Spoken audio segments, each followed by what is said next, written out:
Hi, Hello. Sharon. How are you today? I'm really good. How are you? I'm great. I'm excited. I'm so happy to be here with you in today's video. I'm really happy too, Sarah. It's great to be here. Well, we are talking about languages, about process of learning, about experiences. I know you are living in Germany, but you are from the United States. So I want to know more about it. Can you introduce a little bit about yourself, please? Sure, of course. Yes. Well, I'm originally from Los Angeles, California, and I met my German husband there over 30 years ago. And he always told me when we were dating that if he ever had a family, he would want to live in Germany and raise his children. So when we decided, yes, when we decided to get married, I just said, okay. I have And here I am. Mm-hmm. Yeah, I was 30 years ago. And so we raised our children here in Germany, and they're, of course, bilingual, American and German.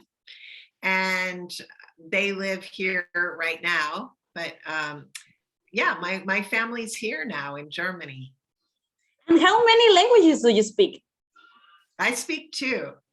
I speak English, of course, and also German because I live in Germany, and a little bit of Spanish. Poquito.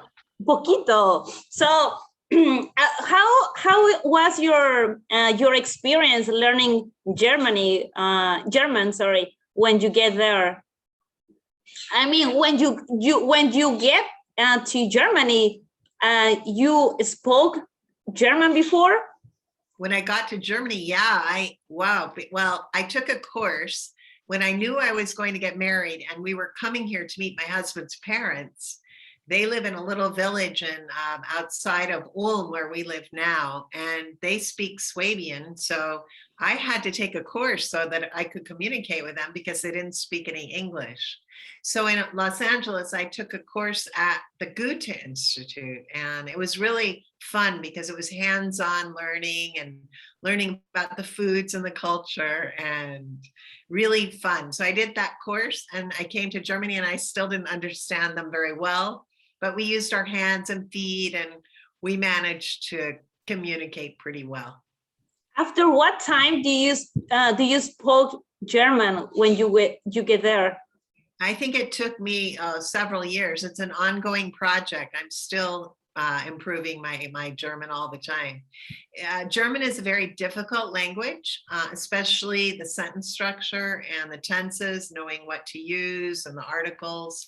So it's always a challenge to get everything in the right order in a perfect kind of way, which I don't do. I'm not really trying to be perfect anymore. I just do my best, and I communicate obviously well after 30 years in German here, well enough.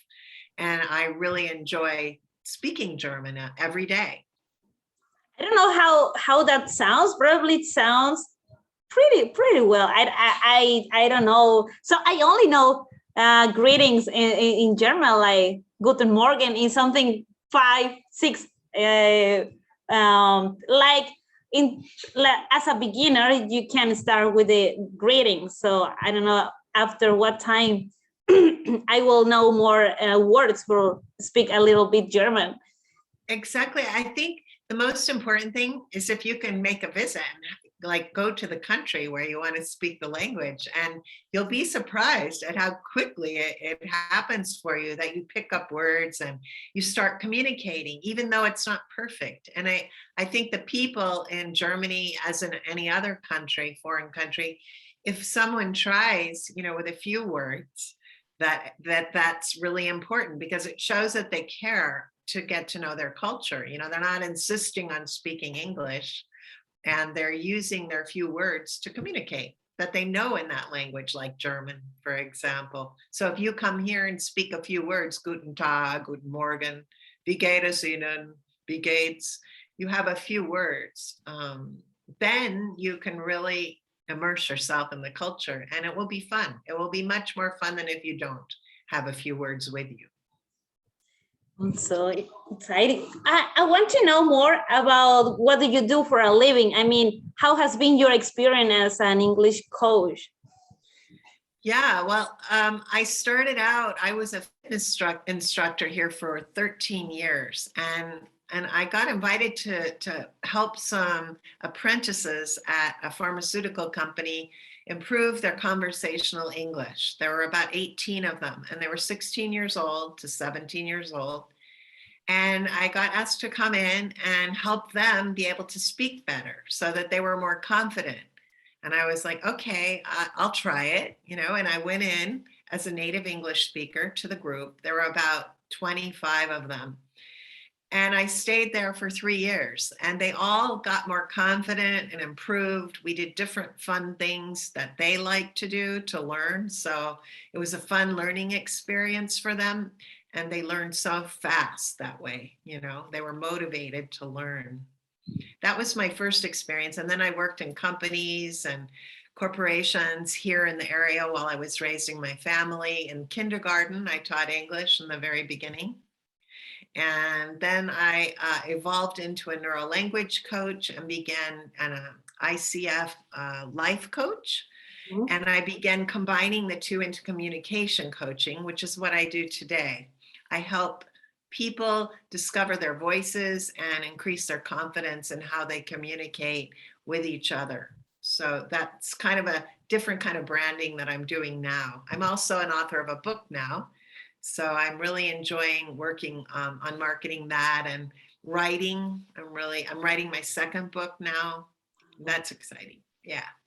In So English. exciting. The second book. I didn't know that. This is a good news here. Yeah.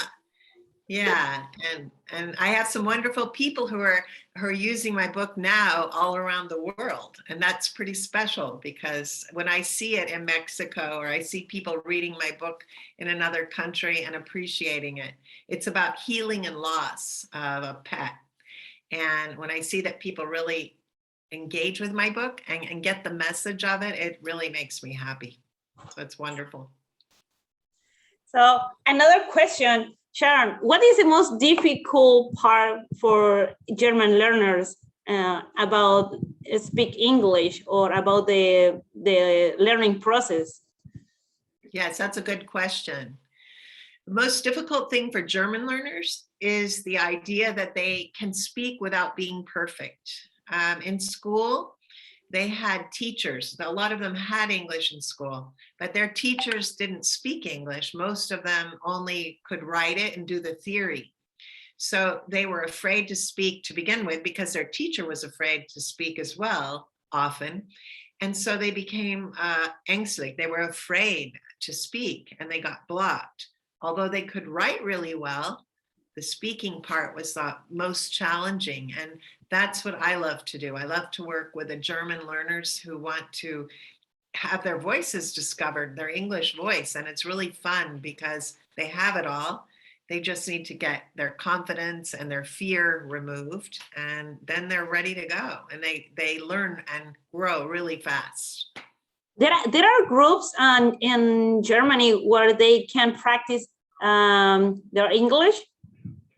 Yes, lots. We have here in this area where I live, we have something called a round table. So that meets like once a month at a restaurant and everybody comes and speaks English together. Some are native speakers, some are German, non-native speakers, people from all over the world. And they go to a restaurant or they play softball. That's kind of fun.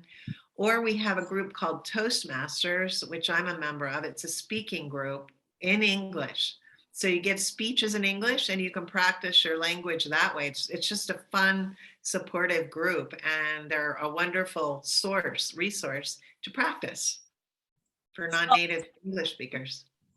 So if someone go to Germany, they can speak a little bit in German, but also if they can speak English, they can go to Germany, right?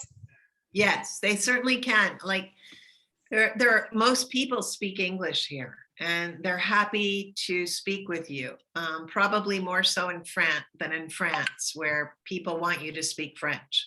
I think in Germany, most of them want to understand you. So if you have a few words of German, as I mentioned before, they'll be very grateful that you're trying to be understood and listen to them in their language, because they can only do the best they can do. If they don't understand English, it's it's good to have a few German words too in your pocket when you come. In a list. Yeah, right. And what do you think is the most easiest of in this learning process in English? Easiest for German English learners? Yeah. I think the easiest is written English. Like, it's so easy for them. I wish I could write like they write English. I mean, they've learned it. You know, they learned it in school, the sentence structure. Of course, they make grammatical mistakes, but there are more mistakes in the speaking part. In the written part, it seems to be much easier for them. So I would say that's pretty easy for the ones who had it in school. Writing. Okay, and I'm curious about German. When you start to learn German, how was the most exciting? I mean, how do you improve your German? Well, for me, living here, that's how I improve it. You know, to improve something, you have to exercise it. So you have to find ways to use it and really practice it. So for me, living here, it's easy because I practice it every day, whether I want to or not. I live here and it's part of living here. I think for people who come and visit, as I said before, it's not about being perfect and being fluent. It's about having a few words to bring with you that you can begin a conversation with somebody. And you can always pick up new vocabulary. That vocabulary is the most important thing when you come to a new country, I think, having a few words to grow with and communicate with. Do you have some resources for learning German now in your cell phone, like apps or podcasts or something? Yes, I have mostly a translation I use, like Google Translation if I need words for a mail or an email, or I need to look up a word to understand a technical term with my client, or, you know, I have different, I usually use Google for that. Mm-hmm. But for me, I have Memrise as an app to help me with my Spanish. So that's a wonderful app. Do you know it? Yeah, I know it because I began to study English with Duolingo. With I think the main word for learning, the number one was apple, manzana, for example. So right.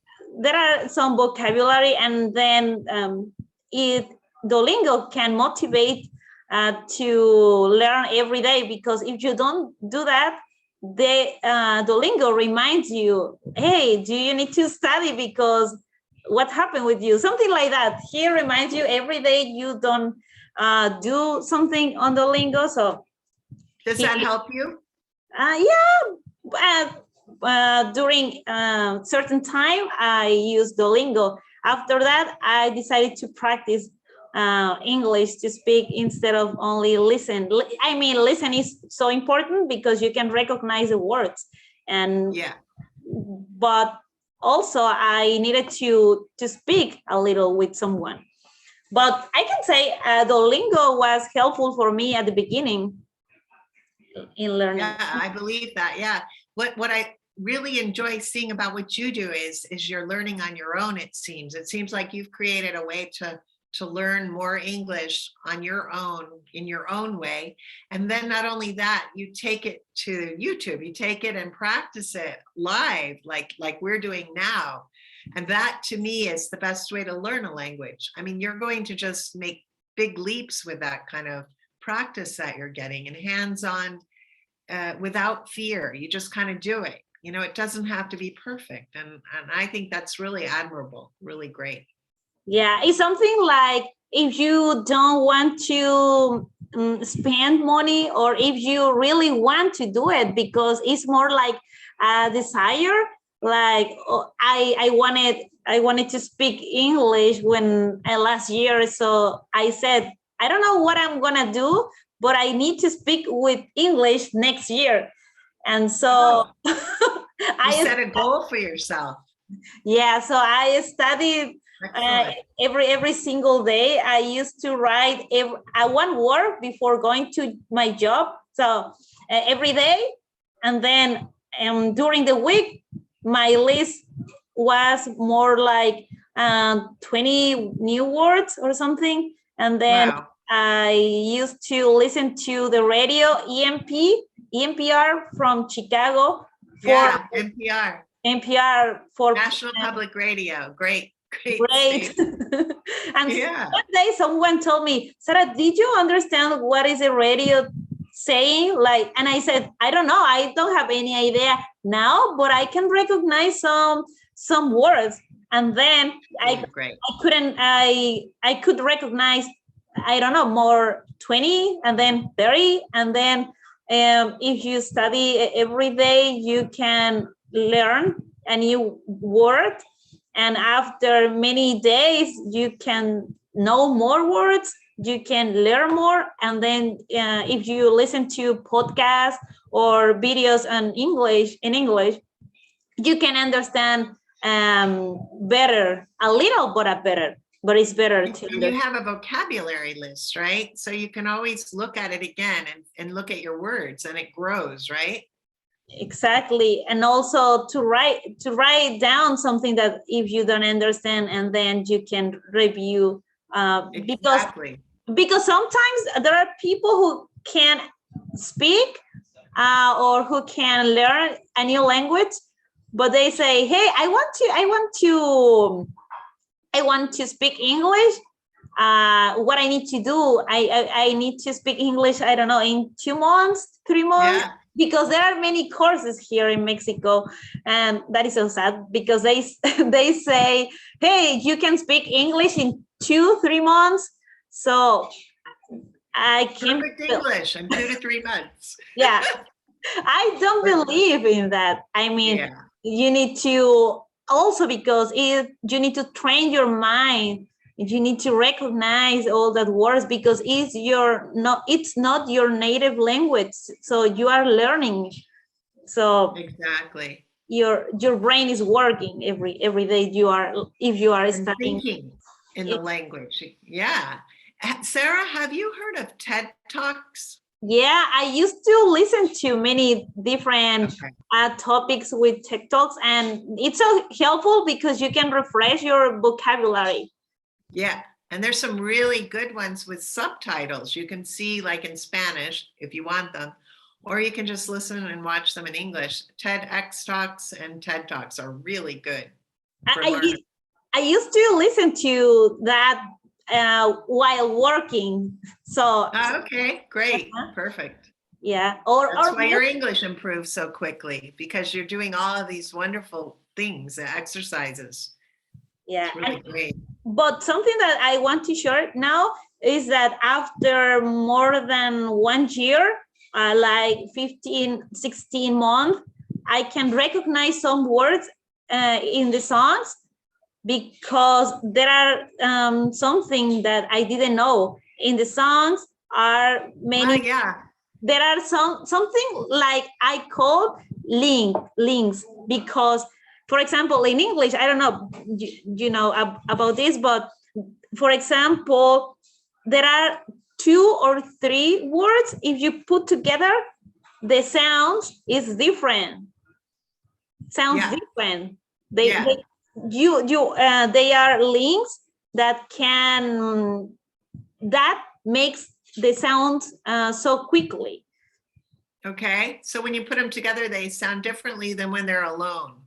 Exactly. For example, the word we, for example, to say we got a list of, I don't know, products. Instead of say we got a lot of, they say we got a lot. So a lot, yeah, a lot of. A lot of. Yeah, exactly. They run together, right? Exactly. And we gotta go. Exactly. That is another one. Like that. Yeah. So that is so interesting, and also is so important. And people who are learning English at schools, some of them, they didn't know that. So yeah, it's confusing because doesn't always go. It's kind of like the slang or the way that, the dialect of how people say things can change the meaning very easily and quickly, and it becomes a challenge to understand it. What about, have you ever, do you know any tongue twisters in English? No, I heard one, but it's impossible to say it.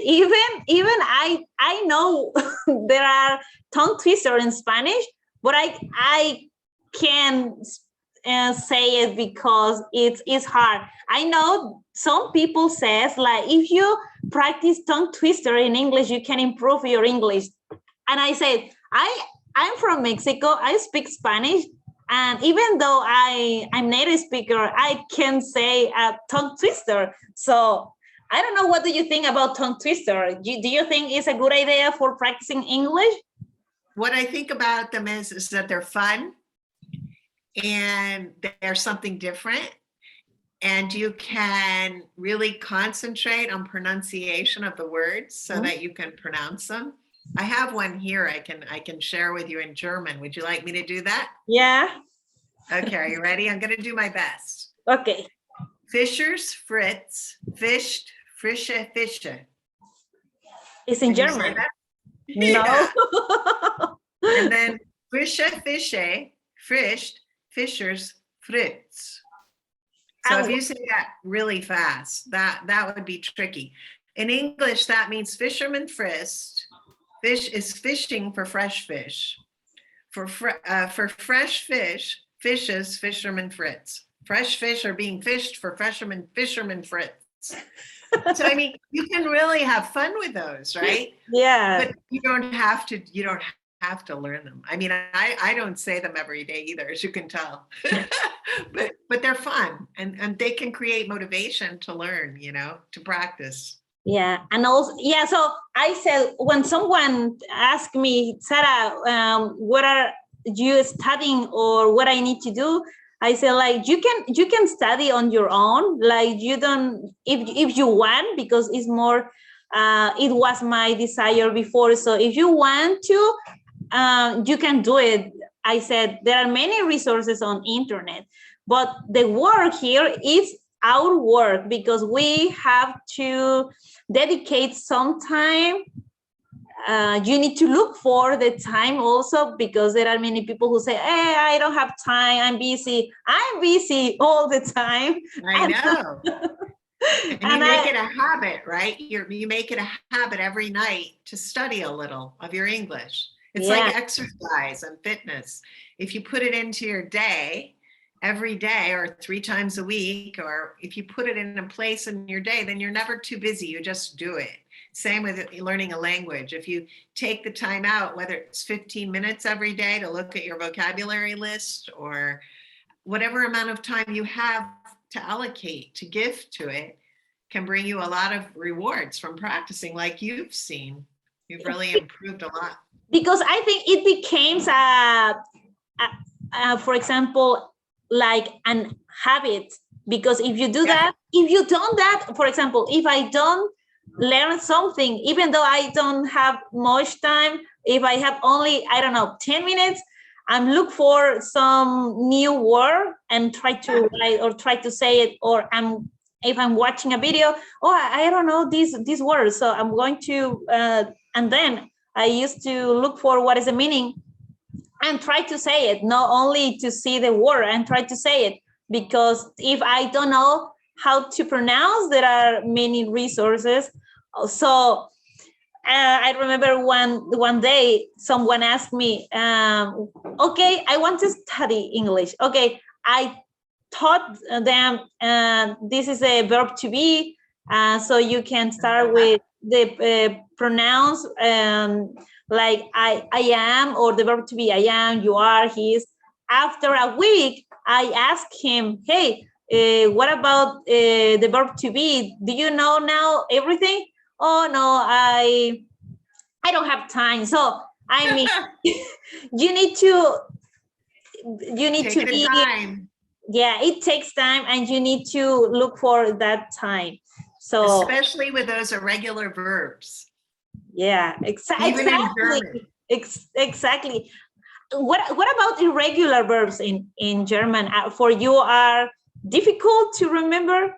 So you mentioned the verb to be, right? Uh-huh. And we do have irregular verbs in German. Of course we do. And to be in English is an irregular verb. And we have the verb sein, and that means to be. And it has different forms as well. So they're spelled differently. So you have to concentrate and learn the different ways because they aren't spelled like regular verbs are easy, right? I mean, you only have to know the base, the stem of the verb, and you know how to conjugate it, but not with irregular verbs. So yes, we do have them. Haben is to have. We have that in German. It's irregular. Bekommen is to get in German, and that's also irregular. So it's very similar to the English verbs in that way. Denken, to think. Mm-hmm. There's so many. Before I used to say like, I hate irregular verbs because are difficult to remember them. Wow. But now I can say I love irregular verbs because it's more easy. Because for me, okay, speak, spoke, spoken, for example. But regular verbs, you need to remember how is it pronounced at the end, because sometimes that can sound like a T, like a D. That's true. That's true. Yeah. Like, what verb are you thinking of? The regular verb. Irregular. Irregular that changes in the way that you pronounce it. I don't know. Write, for example, write, wrote, written. Right? In the way that you say it. Mm-hmm. Think, thought. Right? Right. For example, the verb read is read. In past is read. In past participle is read. The writing is the same, but change when you are talking about past, or if you are using past participle. So read, right? Right, like exactly. Aloha, the color. Exactly. Read. And that's another problem the Germans have, that in the learners that I have, because sometimes they say, I read a book instead of I read a book, because they don't differentiate that easily. It's hard to remember those, they're irregular verbs. So they forget that it's not present tense, read is past tense, but they say read for the past tense. It's tricky, very tricky for learners. Yeah, so many people can say, oh, I prefer regular verbs because all the regular verbs end with ed. But then I can say no, because do you know how can pronounce them? They say, oh no, I don't pronounce it. Yeah, and now you know, right? Yeah, so there are many things that you can discover on your own, and you can ask someone if you need to help, but the work is with you, and the things, all the things that you need to do, it's on your own. It's your decision if you want to practice, if you want to speak, depending on you. Exactly. How much do you want to improve in learning this language? Depending on you, it's up to you. Yeah, that's right. Sharon, can you tell us about your book? How about the first book that you wrote? What is it, sure. title or something about it? Sure, I have a new book, and it's called The Magic of Princess Patsy. It's about a rescue dog from Budapest named Patsy. She was found under a snow-covered bush, and my daughter, who is a veterinary student, adopted her and brought her to Germany, where she studies.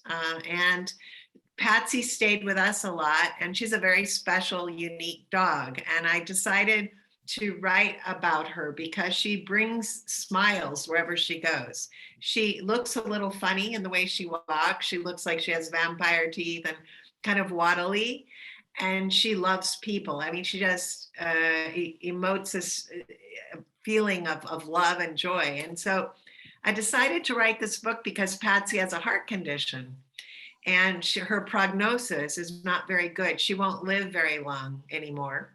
Wow. Well, that was the prognosis. That's what they told her.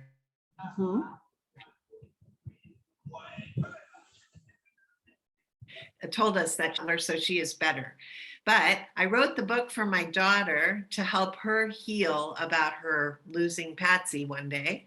And I wanted to bring the message to other people when they lose a dog or lose a loved one, that we always keep our loved ones in our heart. And that's what Patsy has done with her kingdom of Princess Patsy. She's kind of brought them all together in her heart, even though she can't be with each of them all over the world.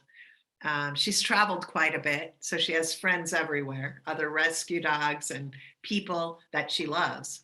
And she wanted to bring them all together, but she couldn't. So what she did was put them in her heart. And that was the most, that brought her the most joy and brings everyone else joy as well. So there's a lesson for us to learn there too in my book. And that's kind of what I wanted to share, that love is in our heart. We don't need the person right here beside us. They'll always be alive within us. Exactly. It's a huge message also for all the people who are learning or reading that book. It doesn't matter if you are a children or if you are an adult, you can read it. If you're a child or adult, and that's right, because really it's more for, I think it's more like it's from age 4 to 100 plus. You could be 100 and read it, or you could be 4 or 3. But it's hopefully the pictures are nice for children to look at, and the idea of love and healing and getting over the loss of a dog. It takes a long time sometimes because we're very close to our pets. And I really appreciate that Patsy is her book is traveling all over the world. So that's pretty exciting, even in Mexico, to a book club. Thank you. Yes, I decided to do that because I want to also teach people or children who are learning or want to learn English to motivate to learn more. And also it's wonderful to learn English through your book. Thank you so much. Yes, Sarah. I mean, I want to tell you, the way that you're improving your English is amazing to me, because you're so brave to ask about how do I pronounce these words. I don't think I've ever had learners ask me, how do I pronounce a word? They never ask me. Of course, I offer it when I'm with them. Probably they are afraid, or I don't know, because I have always the same question. Every time I study, I need to know how to pronounce every single word, because if you can pronounce a word, you can pronounce a text or a sentence or something, or even a book. So it's necessary. And that's wonderful that you do that. And I hope people listening will know that, like, to ask a native speaker to pronounce something for them to listen to is, for me, that's a great way to learn. I mean, there are other people that are logical learners. They like to write. But there are people like me that like to listen, or like you like to hear it, and then you can repeat it in the same way, in the correct way. And that's a wonderful way to learn. Yeah, it's better to listen a real person instead of Google Translator, because you can type on Google, but I prefer human voice instead of Definitely.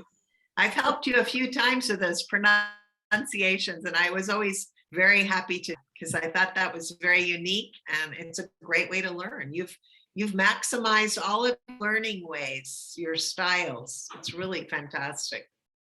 Thank you, Sharon. So do you want to say something more? I mean, do you like to invite people to study a new language, and why? Definitely. I would invite people to not only learn the language, but also to connect with people from the countries where they're learning the language too. Because I think the connection and communication and relationships and friendships that you can have going to different cultures opens up the world in a way that most of us never see, because we stay in our country, or with the pandemic, we're not traveling as much. But if you can take your words, a few words of a language, and immerse yourself, go to a country and be part of it, and try to pick up more words and communicate and connect. There's no other feeling that I've ever experienced in life that brings me like total joy. I love that. I love the intercultural connections and meeting new people from different countries and eating new foods, the whole gamut. It's really fun. And also, do you want to share something else before this interview is gonna end? I want to thank Sarah for this wonderful interview and for being brave enough to come on here and speak English with me. I think it's like amazing, and keep up the great work. Thanks for having me. Thank you to you. I really appreciate your time. Thank you so much. And I hope to interview another time talking about other topic or even more about your book. Definitely. De nada. We'll do another one. Yeah, de nada, exactly. Gracias, muchas gracias. Bueno, muchas gracias, Sharon. Nos vemos la próxima vez. Okay, adiós. Adiós.